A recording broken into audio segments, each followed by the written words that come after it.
Madame, Monsieur, il ne reste que quelques jours avant le 31 décembre pour collecter les dons nécessaires à la diffusion et au développement de TVL en 2025. Soyons clairs, ce message est un premier signal d'alerte. Malgré la mobilisation, notamment celle de nouveaux donateurs, nous accusons un retard important par rapport à l'an passé. Pourtant, en novembre dernier, nous avons battu un nouveau record, 8 400 000 vues, chiffre Google, sur YouTube, un niveau jamais atteint depuis la création de TVL. Avec ce succès, une mobilisation exceptionnelle et donc indispensable, nous avons besoin de vous. Répondez dès maintenant à cet appel aux dons. Faites connaître TVL à vos amis, à votre famille, à vos connaissances. Faire un don, c'est aussi reprendre le contrôle de votre impôt. Soutenir les projets et les idées qui vous tiennent à cœur plutôt que de financer des médias qui vous méprisent. En donnant à TVL, vous donnez un sens nouveau à votre contribution fiscale. Vous êtes les acteurs d'un changement puisque vous transformez votre impôt en un acte révolutionnaire. Faites un don à TVL. Investissez dans la liberté d'informer, dans la liberté à tout prix.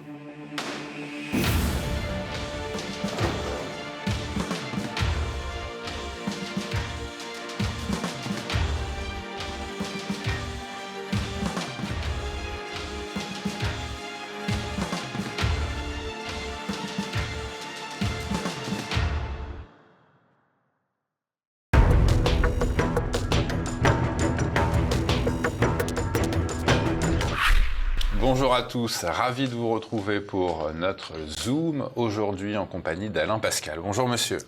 Amis de la résistance, bonjour. C'est une vieille formule, mais nous sommes des résistants, et nous sommes des résistants à l'occupation.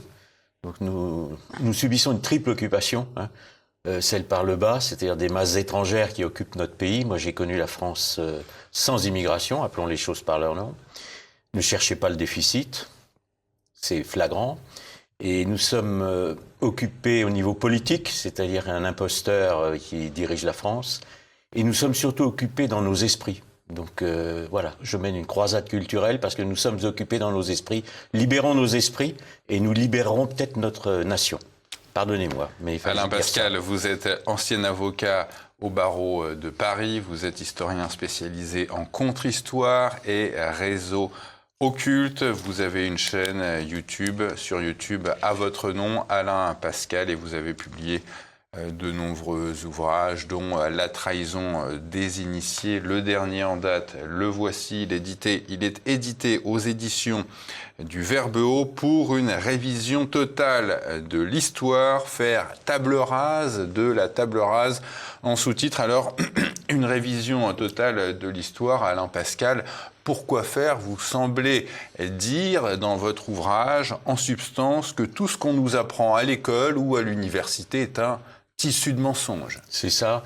En fait, je n'écris pas une contre-histoire, j'écris l'histoire. Et c'est l'histoire qui est enseignée à l'école, quand elle est encore enseignée, ou à l'université, qui est un tissu de mensonges, qui est un tissu d'erreurs.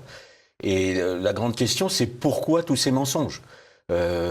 Alors, ils ont évidemment il y a des arrière-pensées à tous ces mensonges, mais bon, des exemples très simples, l'invention d'un Moyen-Âge, l'invention d'une Renaissance. Il n'y a jamais eu de Moyen-Âge, ça n'existe pas. Bon, c'est un concept peut-être très tardif d'ailleurs.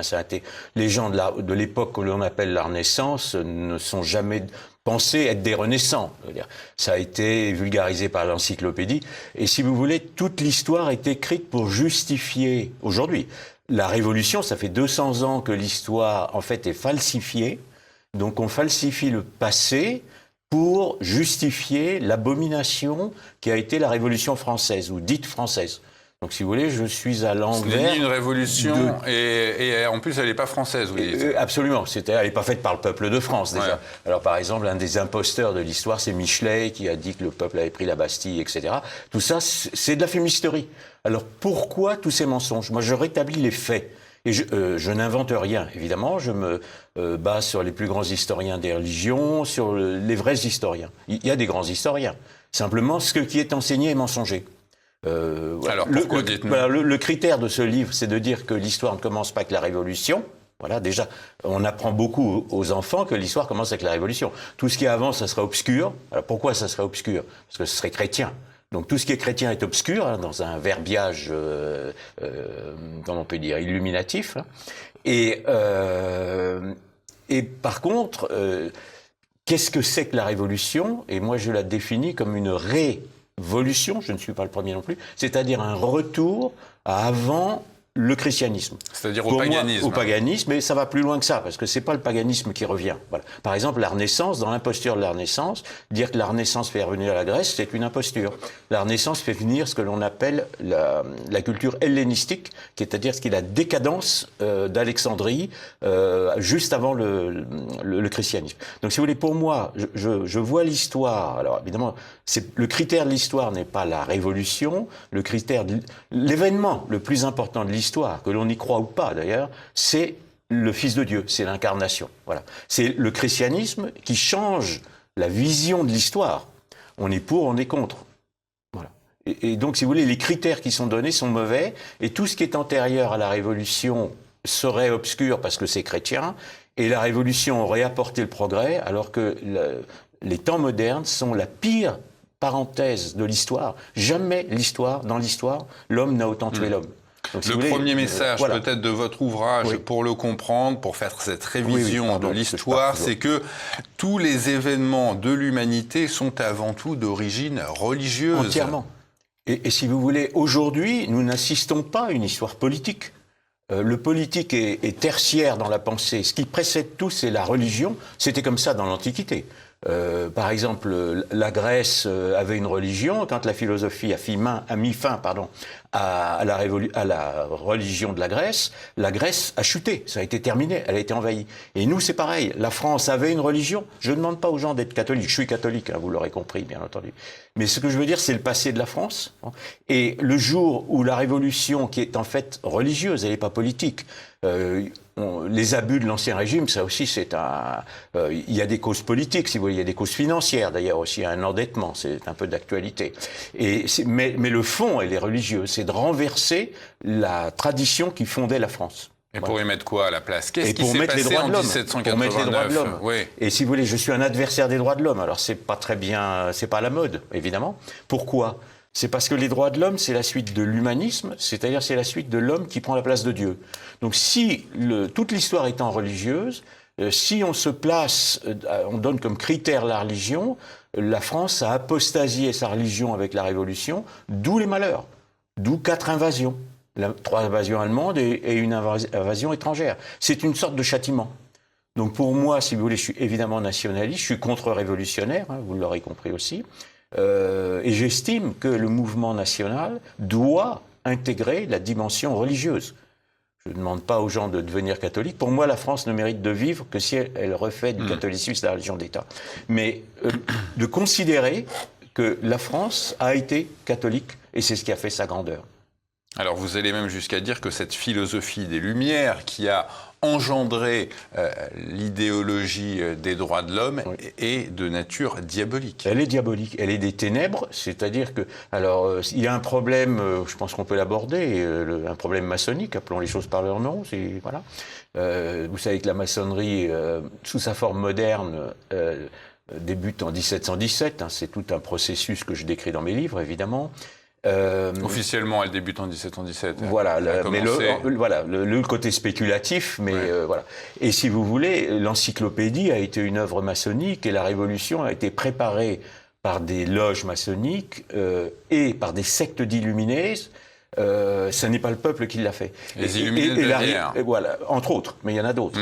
Et si vous voulez, le fond de la révolution, c'est une guerre de religion, c'est de mettre à bas la civilisation chrétienne. Donc toute la philosophie, la franc-maçonnerie a été mise en place par une secte qui s'appelle les Rose-Croix. J'ai aussi écrit un livre sur eux. On dit qu'ils n'existent pas, mais enfin ils ont écrit des manifestes, donc j'ai analysé tous ces manifestes. Et les Rose-Croix tiennent leur lumière de Lucifer. C'est officiel, ils l'ont reconnu dans leur manifeste. Et c'est d'actualité, parce qu'on l'a vu aux Jeux Olympiques, on voit cet ange qui descend, c'est un clin d'œil, c'est presque une affirmation de ce pourquoi les Jeux Olympiques ont eu lieu en France et ce que ça voulait signifier. Bon. Avec évidemment cette scène scandaleuse, si l'on est chrétien, n'est-ce pas, comment ça s'appelle, c'est un vrai blasphème. Voilà. On blasphème pas l'islam, on blasphème pas d'autres religions, on blasphème le christianisme et notre pouvoir trouve ça très bien. Oui, avec la reprise du tableau de la Seine. C'est du tableau de la Seine, mais d'une façon épouvantable. Voilà. Donc voilà dans quel cadre nous sommes. C'était le cadre de la Révolution, mais c'est le cadre d'aujourd'hui. Hein. Le mouvement national n'a pas pris conscience de l'aspect religieux. Alors je sais qu'il y a, si vous voulez, il y a une guerre culturelle. Alors la droite ne l'a pas nécessairement compris, mais la gauche le comprend depuis très longtemps. Et moi je mène une croisade culturelle, puisque je suis un croisé. Alors les révolutionnaires et l'éducation nationale après eux ont dénoncé les abus de l'ancien régime. Est-ce que cette période était celle de l'obscurantisme comme on nous l'a appris à l'école? Non. Alors évidemment, il y a une dégénérescence. Hein. Dans le XVIIIe siècle, il y a des problèmes politiques. Est-ce que c'était l'arbitraire? Est-ce que non. C'était la souffrance des Français? Voilà, pas du tout. Alors d'abord, les Français sont très riches pendant une très grande partie. Il y a une crise juste avant la Révolution, mais il y a un très gros progrès matériel. Ensuite, il y a une décadence et il y a justement cette philosophie qui pénètre à la cour, hein, parce qu'il y a des infiltrations à la cour, etc., qui est dite des Lumières. Et d'ailleurs, nos dirigeants actuels se revendiquent toujours des Lumières. Mais comme c'est diabolique, puisque la philosophie des Lumières est diabolique, j'appelle ce siècle le siècle des ténèbres. Donc j'ai écrit aussi un livre qui s'appelle Le siècle des ténèbres. Mais pourquoi cette révolution des Lumières est-elle diabolique? C'est ça que je comprends. J'aimerais qu'on comprenne. Parce qu'elle veut renverser la civilisation chrétienne. Alors, si vous voulez... On a besoin d'être diabolique pour renverser le christianisme. Si le Christ est le Fils de Dieu, je vais rester dans les hypothèses. Hein, voilà. Le Christ est le Fils de Dieu, donc l'adversaire, c'est le diable. Et le diable est le prince du mensonge. Et on assiste d'ailleurs depuis le début du christianisme, vous avez toujours des intellectuels qui ont lutté contre le christianisme en mentant. Et il y a d'ailleurs des mensonges qui sont à la mode d'aujourd'hui. Il y a des petites différences, parce que par exemple, les premiers adversaires du christianisme, c'est ce qu'on appelle les fameux gnostiques, hein, j'ai aussi écrit un livre là-dessus, mais eux, ils ne nient pas l'existence de Jésus. Voilà. Alors, je ne demande pas aux gens, hein, je serais ravi si c'était le cas, de croire que Jésus-Christ est le Fils de Dieu. Ce que je veux dire, c'est que le message, la révélation, puisque c'est Dieu qui parle, qui est offerte par le Christ, change totalement la vision de l'histoire. Donc même sur un plan d'historien, on ne peut pas nier le fait religieux du christianisme. Un exemple très simple, hein, il n'y a plus ni maître ni esclave. Toute l'économie de l'Antiquité reposait sur l'esclavage. Donc c'est une révolution sociétale. Et les initiés qui étaient auprès du pouvoir de l'époque, évidemment, ont lutté contre le christianisme. Et finalement, la société est devenue chrétienne. Et nous sommes dans une civilisation qui est celle de l'Occident chrétien, qui met 1000 ans hein, à se former en philosophie et en politique.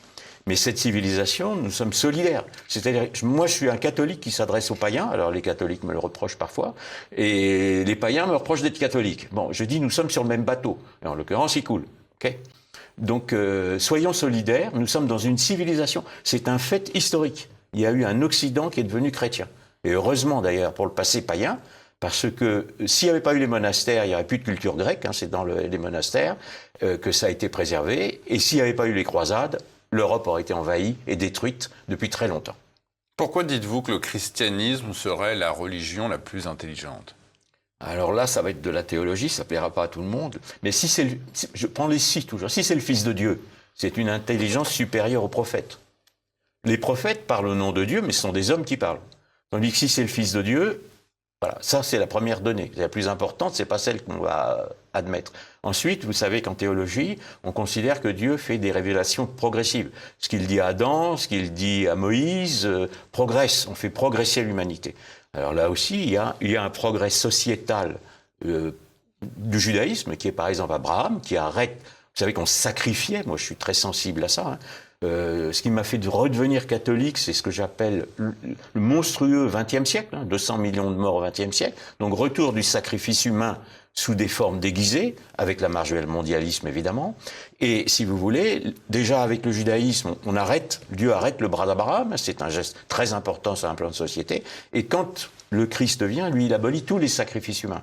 Le christianisme, il y a un aspect sociétal et sacrificiel, qui est une sorte de révolution par rapport à l'Antiquité païenne, c'est la fin du sacrifice humain.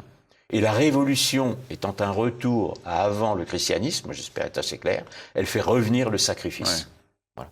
Alors, depuis cette révolution française, on appelle dite française, on appelle ces temps les temps modernes, voilà. Ceux qui ont suivi, et vous dites que c'est une régression pour l'humanité avec une explosion inédite de la violence. Est-ce qu'il n'y avait pas déjà cette violence avant la Révolution française? Il y a toujours eu de la violence, simplement, même sur un plan simplement anthropologique.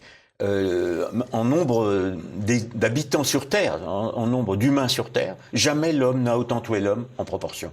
Mais est-ce que c'est pas lié aussi au progrès technique? Ah bah, ça, si on veut, parce que la technique peut être placée au service de l'humanité.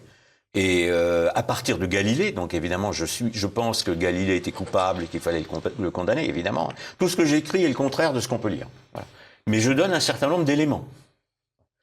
Mais je voudrais aussi insister sur les mensonges, parce que ça me fait penser Galilée. Par exemple, le fameux « et pourtant elle tourne », vous savez, dans le procès Galilée, etc. Il ne l'a jamais dit. C'est une invention, c'est un faux historique. Et on a les procès, on a ça. Il ne l'a jamais dit. Voilà. Pour l'histoire de Qatar aussi, c'est à la mode. Vous savez que le Qatar, ce sont des socialistes, les premiers socialistes, au service de l'argent. Hein, parce que ça aussi, je parle beaucoup du capital socialisme dans la deuxième partie, parce que les gens n'ont pas encore intégré ça. Et le fameux « tuez-les tous, Dieu reconnaîtra les siens », c'est un faux historique. Simon de Montfort ne l'a jamais dit. Ce sont des inventions. Pourquoi inventer ces mensonges? Ils sont tous antichrétiens, hein, comme par hasard. Pourquoi les inventer? Voilà. Pareil, la Bastille, les lettres de cachet, alors évidemment c'est une autre époque aussi. Voilà. L'Inquisition, par exemple, les fantasmes sur l'Inquisition. L'Inquisition, par exemple, est un progrès judiciaire. Les gens ont eu le droit à un défenseur, etc. Donc, bon, il y a eu des peines de mort, hein, mais la peine de mort à l'époque, elle était partout. Bon. Et ce que l'on ne sait pas d'une façon générale, c'est que c'est l'Inquisition qui a aboli la torture. J'ai été en faculté de droit, on me l'a jamais appris. Voilà. C'est les premiers qui abolissent la torture, c'est l'Inquisition, par exemple. Et en plus, c'est un nombre minime de condamnations à mort. Hein. C'est à peu près 4000 condamnations à mort sur 3 siècles. Voilà. Et la plupart des condamnations, c'était ce qu'on appelait le mur large, c'est-à-dire ne pas faire de prosélytisme. Alors, je ne suis pas le premier à raconter tout ça. Vous avez Régine Pernoud, Jacques Herz, il y a des quantités d'historiens. Okay, Régine Pernoud, la grande spécialiste de Jeanne d'Arc, du Moyen-Âge. Oui, mais voilà, ça c'est du travail. On appelle le Moyen-Âge. Ouais. Voilà. Et le Moyen-Âge, c'est une expression péjorative, parce que comme c'est chrétien, alors il y a aussi les datations, elles sont totalement fantaisistes, hein. Donc oui, j'explique ça. Voilà. On peut se demander si le Moyen-Âge, tel qu'on l'appelle aujourd'hui, avait été une période obscure, ouais. Comment les Français auraient pu construire des cathédrales aussi magnifiques et aussi colorées, la couleur ayant disparu depuis. Et le point philosophique, si vous voulez, moi qui m'a intéressé, donc je suis un anti-moderne dans le sens où pour moi Descartes est un imposteur du rationalisme. Je ne vais pas l'expliquer, mais c'est ce que j'explique dans un livre. Mais si vous voulez, donc à partir du moment où Descartes a inversé le vocabulaire de la scolastique, pour moi la vérité est dans la scolastique. Bon. Et il faut bien voir que du XIe au XIIIe siècle, même déjà dès le IVe siècle, pour Platon, Saint-Augustin christianise Platon. Donc si vous voulez, c'est pas un tas obscur sur un plan culturel, parce que finalement la philosophie grecque elle est là, elle est dans les monastères. Et évidemment au XIIIe siècle, le XIIIe siècle c'est une sorte d'apogée culturel. Tous les scolastiques viennent à Paris, c'est en plus un apogée de la France, hein, surtout le règne de Saint-Louis évidemment. Et donc si vous voulez, tout ça, ça n'est pas obscur du tout. Aristote, il est traduit. Donc quand il arrive la fameuse Renaissance qui n'existe pas, par exemple, d'abord la Renaissance, on la date de 1453. Et il se passe rien au niveau culturel en 1453. Mais il se passe deux choses. C'est la fin de la guerre de 100 ans. Bon, la France ne veut pas intervenir dans ce qui est un drame de 1453. C'est la chute de Constantinople. Et les livres d'histoire, ouvrez-les, on parle de la prise de Constantinople. Donc ça prouve bien que la présentation de l'histoire dans les livres scolaires est antichrétienne. Ouais. Parce que pour un chrétien, pour un Européen même, c'est la chute. Parce qu'il y avait une solidarité entre les chrétiens d'Orient et l'Empire. Et d'ailleurs, les croisades ont lieu malgré la rupture de 1054, c'est-à-dire malgré ce qu'on appelle l'orthodoxie, etc. Pardon. Vous nous dites, Alain Pascal, mais non, mais c'est très intéressant. Mais c'est tout un ensemble. Ce que je veux dire, c'est qu'il y a une logique à l'analyse. Que l'idéologie mondialiste dans laquelle on baigne aujourd'hui est l'aboutissement de l'ère révolutionnaire. Absolument. Alors, est-ce que vous pouvez nous rappeler ce que c'est le mondialisme ? Alors c'est très intéressant, voilà. Je vais revenir sur la philosophie. La philosophie politique du mondialisme, c'est le cosmopolitisme. On est le cosmopolite. La doctrine politique du christianisme, c'est l'universalisme, c'est-à-dire que c'est universel, le Christ s'adresse à tous les humains, toutes les races, voilà, mais il ne détruit pas les différences. C'est-à-dire, le Christ dit d'enseigner les nations, il dit pas d'aller les détruire. Okay, les individus, il dit pas de détruire l'humanité créée par Dieu, parce que c'est ça la théorie du genre. Quand les ennemis du christianisme, donc de Dieu, prennent le pouvoir, ce qui est le cas, et ils prônent une destruction de l'humanité créée par Dieu.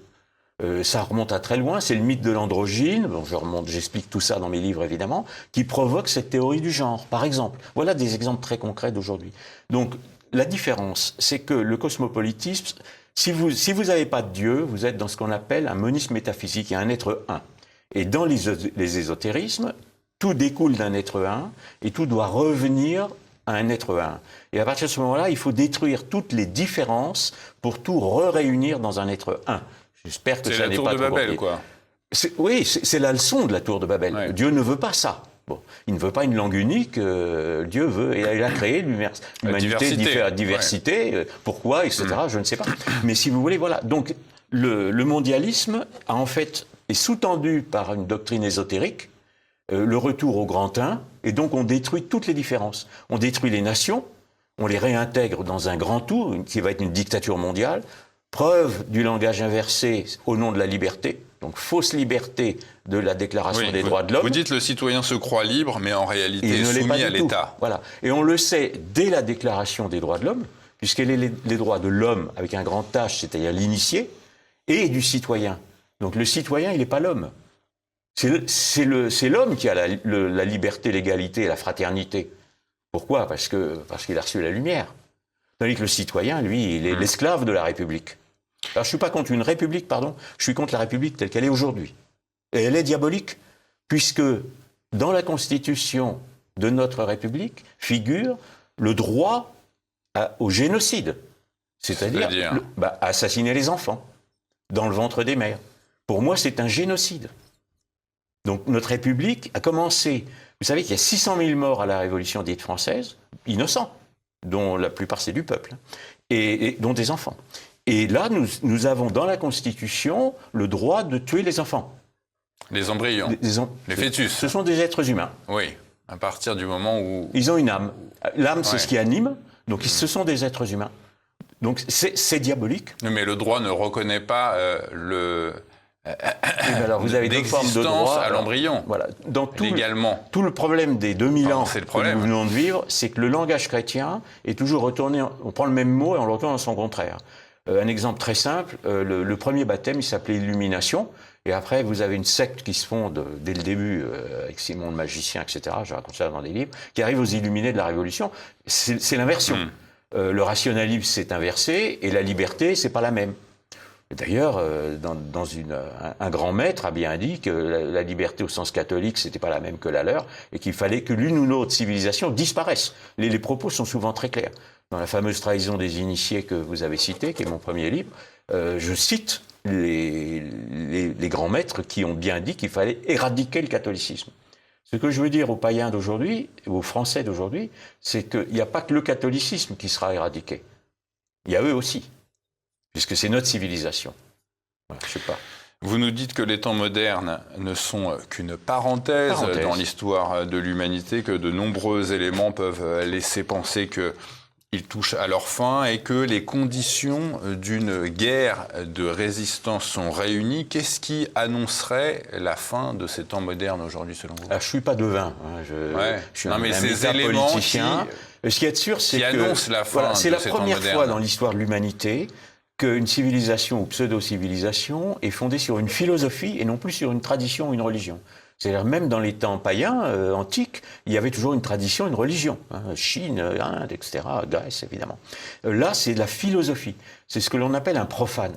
Les civilisations en Chine, il y avait le confucianisme, c'était une philosophie. Il y avait une forme Ah oui, mais le confucianisme, c'est très tardif. Alors, je ne vais pas vous refaire l'histoire de la Chine. Je la fais dans un premier tome d'un livre qui s'appelle L'intelligence du christianisme, où j'analyse toutes les traditions païennes. Ça s'appelle L'humanité en quête de Dieu. Notamment, les Grecs avaient la quête de la raison et de Dieu, mais ils n'ont pas pu y aboutir parce qu'ils n'avaient pas la donnée métaphysique. Donc voilà. Donc nous sommes dans une situation de fin d'une sorte de tragique parenthèse, une parenthèse non traditionnelle. Mais si la tradition chrétienne est éradiquée, puisque c'est le but de la guerre, nous sommes dans une guerre de religion, hein, nous ne sommes pas dans une guerre politique. Tout. Et je pense que s'il y a une troisième guerre mondiale, on a le risque, on ne sait pas, elle sera en partie une guerre de religion. Donc, ne sous-estimons pas le phénomène religieux, c'est ce qui tend l'histoire. Voilà. Dans l'ordre, c'est la religion qui compte, qui implique une philosophie. Alors le christianisme, c'est pas une philosophie, mais il change totalement les données philosophiques. Et la troisième, c'est le politique. Mais le politique lui-même, il n'a pas de source. Le matérialisme politique, c'est absurde. C'est pas les abus de l'ancien régime, ça c'est des prétextes. La guerre de 14, il y a des prétextes. La guerre de 40, il y a des prétextes. On lance des nationalismes, c'est pas le nationalisme qui fait la guerre. C'est parce qu'il faut faire la guerre pour détruire l'Occident. Vous invoquiez tout à l'heure, ne vous excusez pas, Alain Pascal. Mais c'est toujours très long. Vous invoquiez tout à l'heure une croisade culturelle. Vous dites qu'il nous faut aujourd'hui préparer une contre-révolution catholique qui passerait par le politique, mais aussi par la prière. Dans quelle manière le monde spirituel influe sur notre monde à nous, sur notre société, sur le monde temporel? Alors, je ne suis pas ce qu'on appelle providentialiste, c'est-à-dire que ce n'est pas le bon Dieu qui fait tout. Voilà. Aide-toi et le ciel t'aidera. Voilà. Nous sommes là pour témoigner, nous sommes là pour obéir à Dieu, évidemment, pour le vénérer. Donc, si vous voulez, la prière fait partie de l'imploration. La France a apostasié. Les catholiques prient pour que la France et les Français redécouvrent leur origine religieuse et la justification de leur existence, en vérité. Alors, il y a la prière, il y a le témoignage, donc le témoignage, et il y a l'action.